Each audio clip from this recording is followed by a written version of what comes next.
having my breakfast, blueberries and yogurt.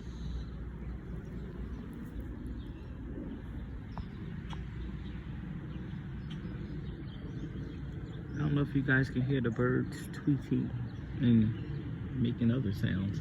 I think they might be squirrels. They make a weird sound. Chomp, chomp. That I guess coming deep from inside their throats. But it's just so beautiful out here watching the birds. So peaceful.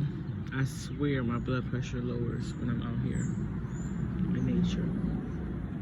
That's why I don't particularly care for wintertime. I know when you go outside and you go to a park, whatever, it's still nature, but it's just a different feeling in the summer.